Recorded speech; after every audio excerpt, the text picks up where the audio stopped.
Hey, Dr. Seema here. Welcome to the 4P's of a power mouth.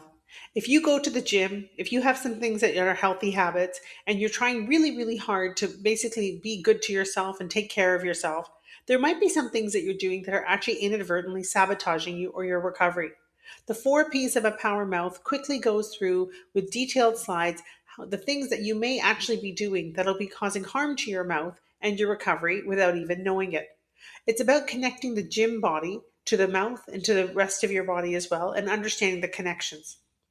The 4P's of the power mouth are actually the pH. What is the acidity level of everything that you're consuming and how does it affect the minerals around your teeth? What is parafunction? How do we avoid it?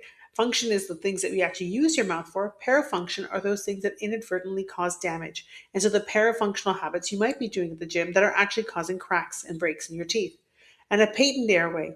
The airway is everything. And by sabotaging certain parts of the airway, you may actually be not having an open airway. And the critical part is how open your airway must be, measurements of neck circumference, and how that impacts your workout. And the last thing is to minimize the pathogens. We don't realize, but plaque is actually a tremendous pathogen load on the body. And by the end of the thing, this lecture, I'm going to have you flossing, believe it or not. Who am I? I'm Dr. Seema Agarwal. A lot of you know me as the menopause dentist. I help menopausal women keep their smiles. It's really important as we age that we incorporate healthy habits. This is about the things that we might be doing that are sabotaging some of our healthy habits. And so I kind of just want to go through some things and see if we can actually have you doing less damage so you actually need less dentistry and you can actually just maintain your teeth and your smile. So first thing I want to show you this video, and it's basically about what exactly is a tooth and what are we talking about? We talk about a tooth. So the upper portion of the tooth is the crown, and the lower portion is the root. And the upper portion is covered in enamel, and the lower portion has cementum covering it over. And cementum is a very, very thin layer, and the inside is actually a layer called dentin. But all of this mineralization that you see that looks very complete is actually part of a minuscule mineral structure that actually makes a large wall. So if you can imagine this whole structure being made of so many little molecules, let's watch that one again. And one by one, if you start losing minerals by what you're bathing your teeth in, your teeth wants to equalize that acid that's around, you wind up creating microscopic holes. You have enough microscopic holes, you wind up with bigger holes. And that is how you make a cavity from acidic foods and drinks. Inside these mineralized structures is actually the magic. That's the nerves, the blood vessels, the dentin structures inside. And the dentin is very vulnerable to acid damage. So when you lose the outer layer, you become even more vulnerable to having cavities develop very quickly. So what I want you to look at this cross section of the tooth here is you look at the enamel, the root structure here, the cementum, the dentin inside, and the nerves and the blood vessels on the inside. And that would be where otherwise, if you had a cavity go far enough, you may wind up with an infection in the nerve. And that's the area that actually gets infected.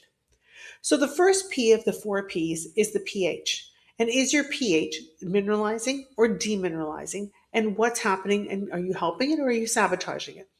So, very often, especially as women age, you have an athletic lifestyle and you wind up having a state of losing a lot of hydration or maybe even a state of dehydration. It can be from hot flashes, if you're sweating all night, it can be from a heavy workout, it can be from perimenopausal, irregular menstrual periods, it can be from certain medications that you're taking, it can be from caffeine, and all of those things do wind up reducing the water quantities or hydration level in your body.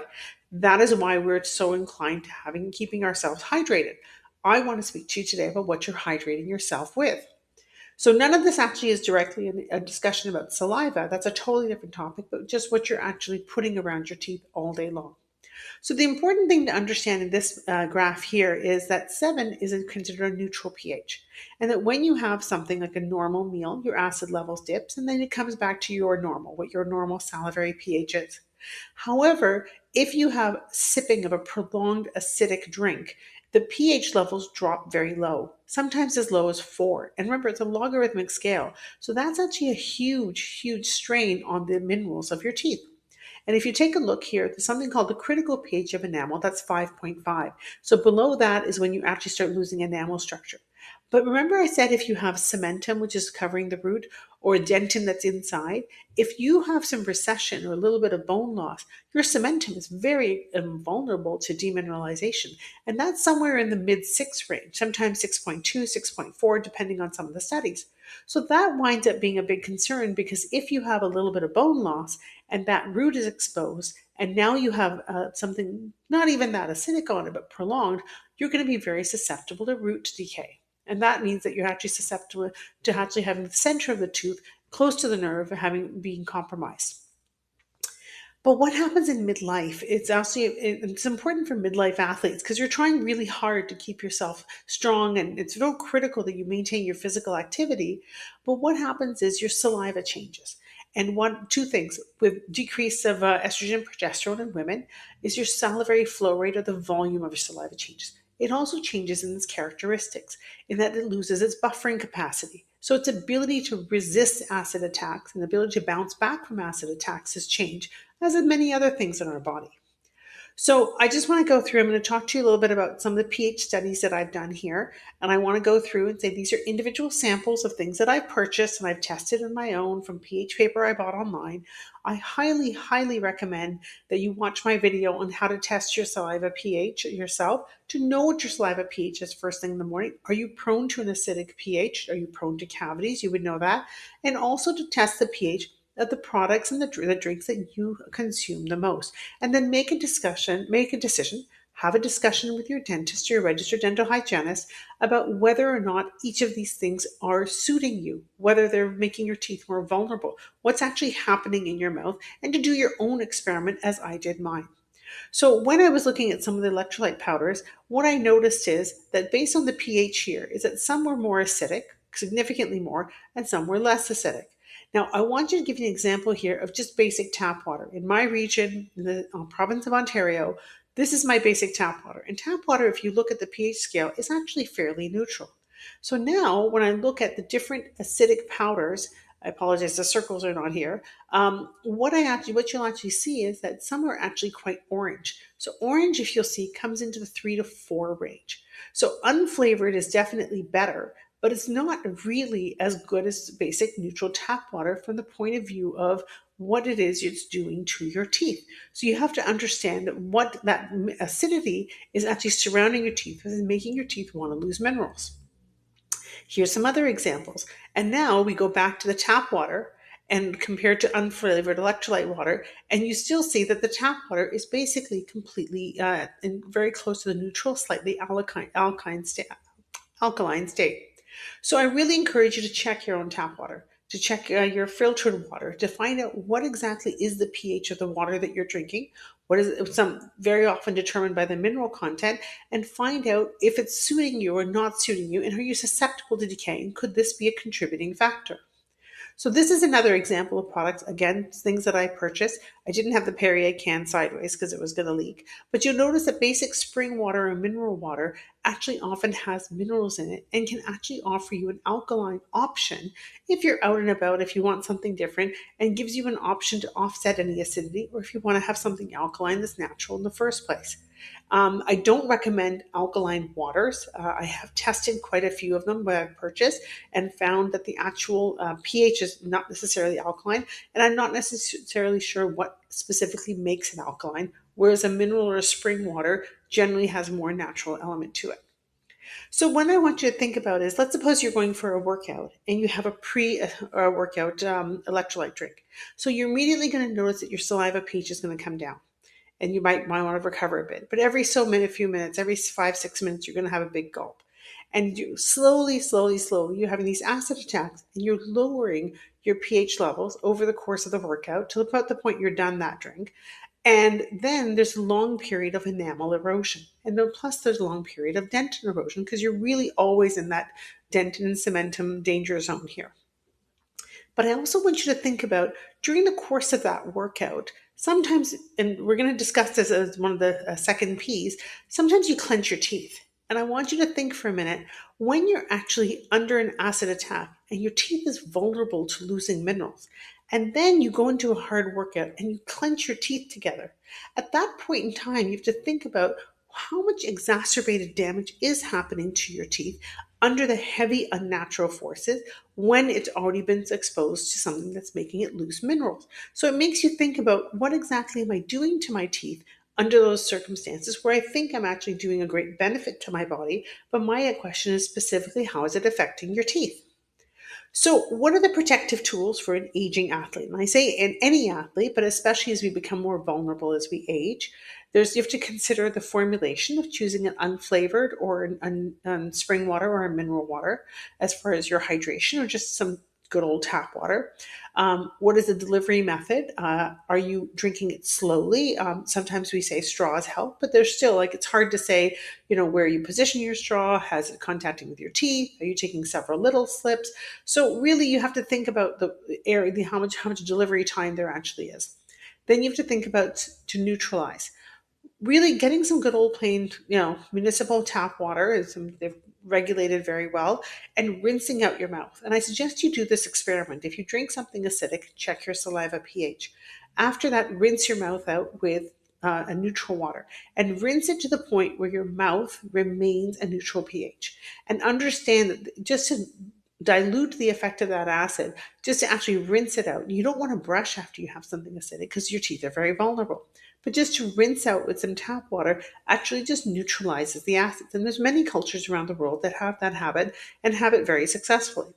Last thing is to fortify, and always to strengthen your teeth, and have a discussion with your doctor regarding things that you can add to your food, as well as things that you can add as dental products that help remineralize your teeth. But understand the remineralization is on a microscopic scale. So it's not going to take care of a large chunk. If you have constant demineralization, you break off a chunk of your tooth because it's weakened, you have a cavity, you're not going to be able to regrow a corner of your tooth off. Obviously, you have to see a dentist for that. But our goal is that you don't even lose a little bit of minerals in the beginning anyways. So the perfect storm here is that you have exposed dentin from root exposures, you have diminished saliva as we age, and then you have a high acid load. And that really makes you very vulnerable to having decay on your roots, especially as an athlete, especially as we get older. And you're not going to understand why, because you're thinking everything else you're doing is very healthy. So every sports drink of any type does trigger an attack. And often it's the additive ingredients, not just the electrolytes, that actually may affect the pH of the actual drink. So you have to understand, again, what is the critical threshold for enamel is 5.5.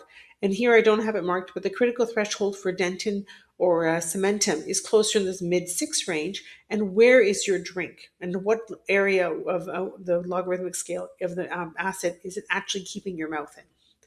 So when you're in menopause as a female, your response even then is your buffering response is reduced. And so therefore your critical pH of cementum and dentin, your critical enamel level, when you have it, or especially if you sip it, it stays there for a much longer period of time. And with bone loss, you have exposed roots, those areas become very vulnerable. So the second P that I really want to get you to is the biomechanics of the bite. So the biomechanics of the bite is basically says that, your teeth are designed actually not to be in contact all day long. Your teeth are designed to chew, to speak, and they wouldn't normally rest in heavy contact. There's a resting place in your mouth that is slightly, like even a less than a millimeter of disclusion, when your teeth are actually not under heavy load most of the time. And usually when you're chewing, there's some food in between your teeth. So they're not actually knocking together. And sometimes you feel your teeth knock together. You're like, oh, it's a little bit jarring. So I want to talk to you about the biomechanics of the bite and what we call parafunctional forces. So especially as we enter middle aged, our adaptability of our ligaments around the teeth is a little bit reduced. And that means our resilience of our teeth to withstand certain forces is reduced. And that means that the heavy load that you say, oh, I could do this, and even though it was causing damage you weren't aware of, that same load has different implications now. And you very quickly enter the danger zone of forces as you get older. And something that we start seeing, we don't often see large fractures in young people, but we do see it from cumulative cracks and stress, and we do see it in older individuals anywhere over the age of 40. So the way it actually works is by having a heavy load on the tooth actually flexes a little bit and you get these notches. So sometimes you'll go to the doctor, dentist, and they'll say, well, you have some recession and you have these notches. They're called abfractions. The question I always ask is, why did you get them? So for some people, it's heavy brushing horizontally, but very often that's not the case. Very often it's coming from a heavy force and it's a response by the tooth to lose mineral and create a V-shaped notch there. So we always have to wonder about what is the source of those forces? Is it a nighttime grinding? Is it a clenching daytime? Is it a stressful clenching? Is it an athletic clenching? And to know where exactly when exactly the forces are coming, because we know that's what's actually causing the notches to happen.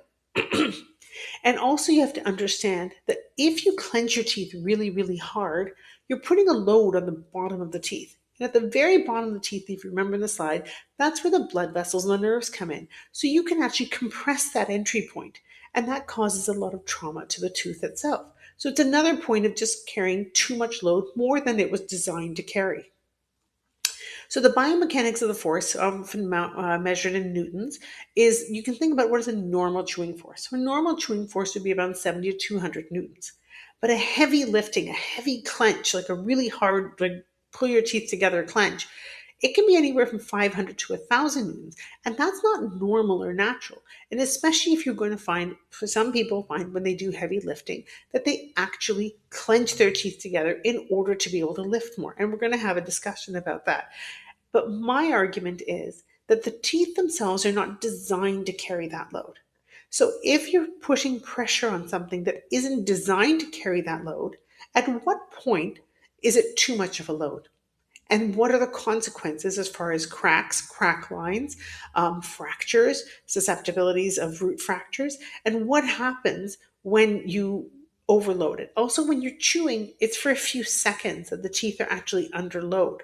When you clench, when you're lifting, you tend to hold it. So over the course of a 60-minute workout, if you're doing, let's say, 30 to 35 minutes of lifting in that 60-minute workout, of those 30 minutes, how many minutes are you actually carrying your teeth together under a very heavy load? Versus if you were to eat three meals a day, and you were to have chewing for X number of minutes with a buffering of food, your teeth are not under the same load. Now, we definitely don't want you just to being on liquid food. Your teeth are designed to chew, but this is again what we call into the difference between functional and parafunctional forces. So the biomechanics of clenching and why weightlifting can crack your teeth is actually very interesting, because it's about the intensity of the force, the duration of the force, and as we get older, the lack of resilience to force by the ligaments and that hold the teeth in and the teeth themselves from demineralization. So that puts you at a susceptibility of any type of fracture, from anything from a chip to an enamel fracture to just building cracks, just being like where you're having more cracks and then eventually having something break off.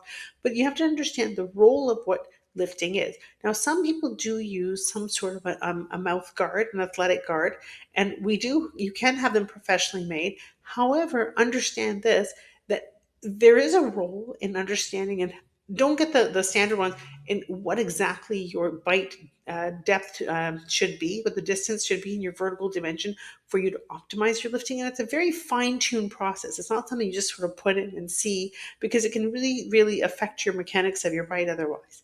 And so it really comes down to, even with the guard, like if you have a hockey player who wears, a mouth guard, they can still have a fracture. If you have any other basketball player wear a mouth guard, they can still endure a fracture or a crack or a trauma. No guard is going to completely eliminate the risk of the trauma, of the prolonged forces. So you really do have to come back and think about, I'm trying to protect my teeth from something that I'm doing to them that isn't natural for the tooth to withstand. So it's something to think about from that point of view. The third P is one of my favorites. It's called the patent airway. And it basically comes down to, in health, as we age, we know that the most important thing is the airway. And the heart is the most critical organ. The brain, definitely, without either one, you're not going to function anyway. But understand that the heart pumps oxygenated blood to the rest of the body, including the brain. But the heart needs oxygen to get into the blood. And obviously, your body does a miraculous job of that. But if your airway is not wide, free, open, providing the free source of air, then it really gets into sometimes an effect of whether or not you're having less oxygen than your body would otherwise optimally be able to receive. So, when you want to think about your airway, one of the measurements that's important to take as we age is your neck circumference. And one of the things you can do is take a simple tape measure, check around your thyroid area, around your cartilage here, and get a baseline. There's some danger zones and some red zones, but there's also some considerations if you have a thin neck. And one of the other measures you can always say is, you know what, if you find that your shirts are getting tighter, well, then you have to think about why, what's happening in the tissues around that area that you notice a tightening. And maybe it's time to go and have a discussion with your doctor and check your neck circumference and make sure you're not in a danger zone. So, especially for women, what I call the hormonal road to the menopausal obstructive sleep apnea, it starts with a loss of estrogen, which leads to a gain of visceral fat. It also is associated with insulin resistance, which both of which the visceral fat is associated with fat deposits around the neck, under the tongue, and around the airway. So that effectively takes a straw and it makes it smaller as far as the airway to pass air through. That combined with the repositioning of the tongue, loss of muscle tone, something called laryngeal descent, the upper portion of your airway has changed as you enter menopause. And so that has to be factored in. So I want you to just think about the role of exercise in helping with fat reduction, measuring your neck circumference, and understanding the role of that in maintaining a clean and open patent airway so you can actually get oxygen to the rest of your body. So, what is something they call the apnea hypoxia index? The AHI index is a medical term and it measures the number of times per hour that you have a zero oxygen or apnea or low oxygen hypoxia event. It is the number of times per hour. So, that's very important to remember. So, and sometimes you might go for a sleep study and it's very important you find out what your numbers are because they may say you have an AHI of 4. So an AHI of 4 means that 4 times per hour over the course of the night, you are having an event where you actually have no oxygen or you have less oxygen. Now, if you have an AHI of 5, it's considered mild. And they have to put the line somewhere. But now all of a sudden you have mild sleep apnea and it ranges from 5 to 15. Now, the question I always want to ask is, how are you feeling? If you have an AHI, and you should know what your number is and have a detailed discussion with your doctor and say, this is my concern because I went for the sleep study and they're telling me that I'm around a 5. And so what does that mean? Am I a mild or am I okay? Or whatever. But understand that you shouldn't actually be having a low oxygen event over the course of the night. If you were to have a low oxygen event every hour as you were walking around, you would go to your doctor and be quite concerned about it. But my argument is that if as soon as you lay down, your tongue muscles relax, you fall back, and all of a sudden you have a low oxygen or a no oxygen event X number of times per hour, how have we normalized this? And I really want you to have that discussion with your doctor and find out what you can do as far as lifestyle to actually help reduce any limitations around your airway so you can actually have free flow of air to your brain and your body. So this is where neck circumference comes in and why I love for people who go to the gym. And it's a little bit deceptive because you have to consider what is your neck circumference approximately at the midpoint near your thyroid or Adam's apple cartilage. And for 16 inches for women and 17 inches for men is a big red flag danger zone. And so you really have to think about, what does that mean? It means that there is a limitation of airflow. So if we take a look at the slide here, what you'll notice on the left is that there is a green passage of airflow that goes through. The nasal passages tend to be fairly open and you have free flow of air going through. Now on the right side, you'll notice that the neck is thicker. You notice that there's fat deposits around the airway and under the tongue. You notice that there's some inflammation associated with all this extra fat in the nasal passages, which means air isn't freely flowing through the nose. So then you look at this and say, what is happening as far as airflow? And the neck circumference in this case, it becomes quite obvious as far as, you have a diminished green space, you have a diminished airflow going through the body. And that is associated with an increase of visceral fat, which is often associated with increased neck fat. Now, it is possible. Oh, hang on. Sorry, let me go back. Let's take a look at the slide first. So this slide from this great PubMed article that I saw, basically shows on the left side how two women with very similar BMIs can have a very different composition of fat, which always begins at the base of the tongue and moves its way forward. So all of you, I'm sure, right now are going to look in your tongue and your phone or whatever and noticing how the tip of your tongue looks. And if your tongue is scalloped at the tip, then there's a bigger problem because fat has permeated the tongue muscle through. But what you'll notice is that the fat actually determines the positioning of the tongue and the size of the tongue. And so that determines the imposition on the airspace behind and above. So when you have, for example, somebody who has a certain weight, BMI close to 35, but they don't have tongue fat and they don't have the fat, as you see, right under the chin itself, well, their tongue is in a very different position. Their airway is a very different position than someone who has a lot of tongue fat and has a lot of neck fat. So that is where neck circumference comes into important as an important measure. But it's very important, no matter what your neck circumference, that you actually look at your symptoms. And your symptoms basically come down to, do you snore loudly? Have you ever waken up gasping your air? Do you breathe rapidly? Do you grind your teeth? Have a sleep partner ever told you have disrupted sleep? Do you experience excessive daytime fatigue? Do you have sleepiness? Do you need long daytime naps?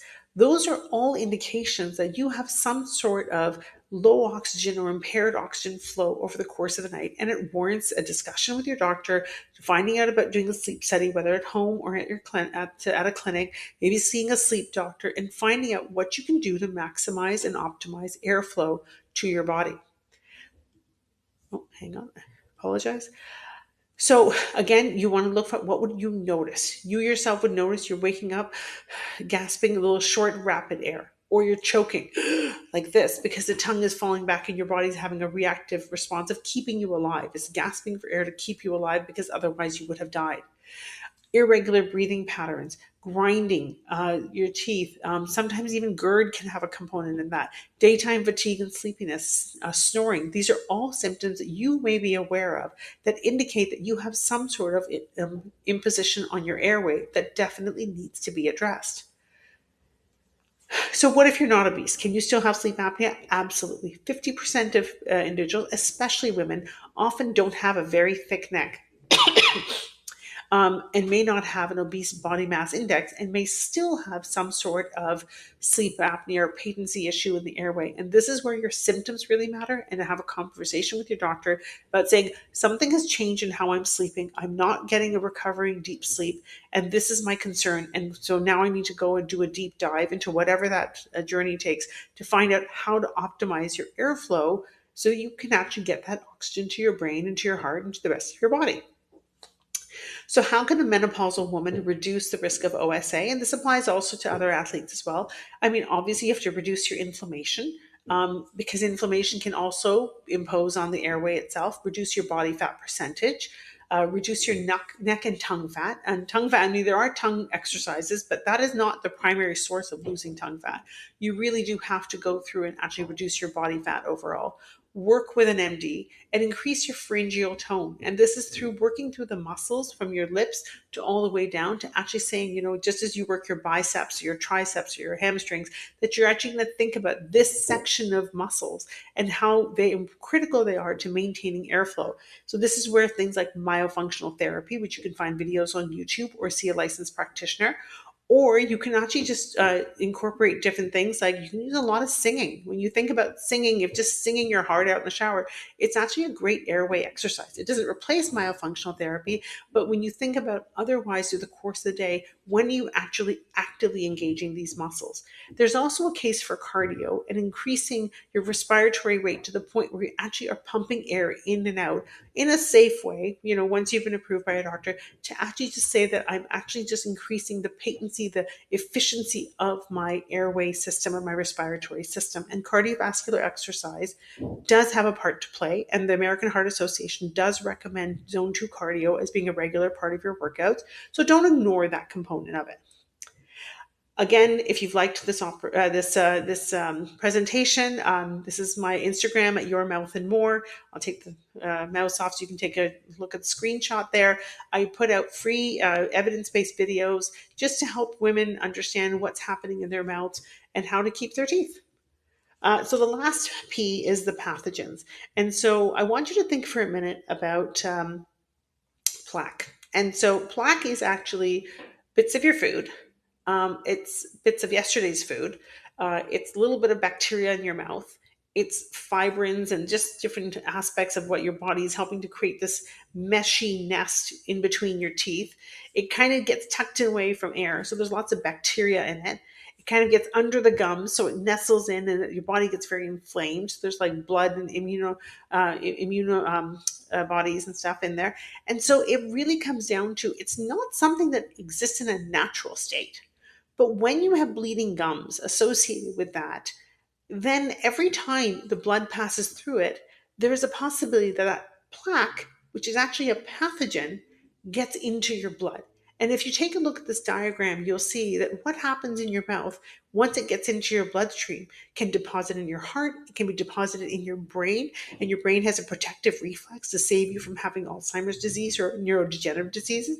It can actually affect your arterial walls. These are major things coming from that collection of food, yesterday's food, the day before's food, however when the last time you flossed was.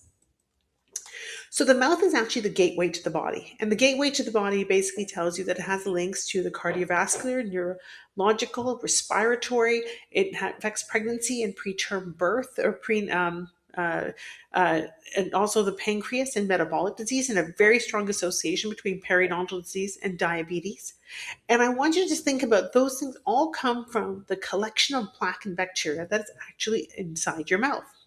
So when you look at blood vessels and when that plaque breaks through, it actually can affect the lining of the blood vessels as an inflammatory response, and over and has a direct and has a systemic inflammation as well as a direct invasion of the blood vessels.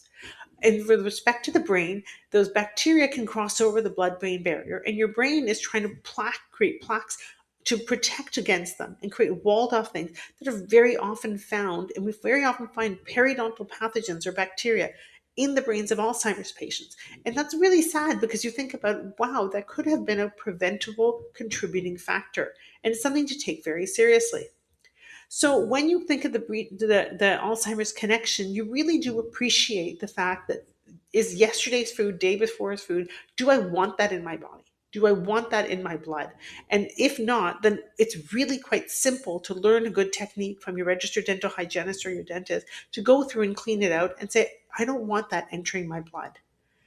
So the question now comes down to how many reasons you have to floss. So I'd like you to take your resting heart rate.